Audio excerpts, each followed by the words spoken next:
வணக்கம், இது உங்கள் தினக்கதிர். சேலம் மாநகராட்சி மன்ற கூட்டத்தில் வியாழக்கிழமை பெரும் நாடகம் அரங்கேறியது. அப்போது திமுக மற்றும் அதிமுக கவுன்சிலர்களிடையே கடும் வாக்குவாதம் ஏற்பட்டது.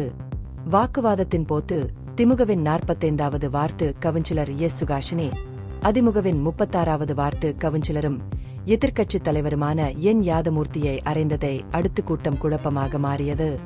ஆளும் திமுக கட்டிட அனுமதிகளை நியாயமற்ற முறையில் வழங்கியதாகவும், தற்போது சுற்றுலாத்துறையை வகிக்கும் உள்ளூர் அமைச்சர் ஆர். ராஜேந்திரனுக்கு நெருக்கமானவர்களுக்கு மட்டுமே டெண்டர்களை வழங்கியதாகவும் யாதவமூர்த்தி குற்றம் சாட்டியதைத் தொடர்ந்து மோதல் தொடங்கியது.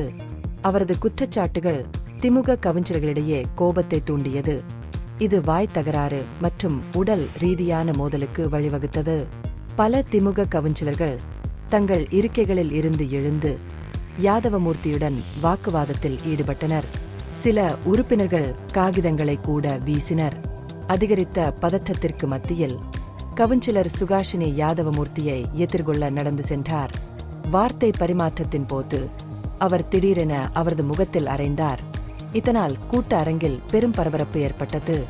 35வது வார்டைச் சேர்ந்த மற்றொரு திமுக பெண் கவுன்சிலரான எம். பச்சையம்மாள் சுகாஷினிக்கு ஆதரவாக யாதவமூர்த்தியின் மார்பில் குத்தியதாக கூறப்பட்டதால் நிலைமை மோசமடைந்தது.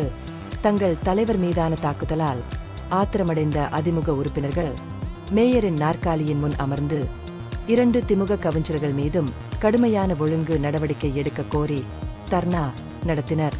குழப்பத்தை தொடர்ந்து மேயர் ஏ. ராமச்சந்திரன் திடீரென கூட்டத்தை நிறுத்திவிட்டு மண்டபத்தை விட்டு வெளியேறினார்.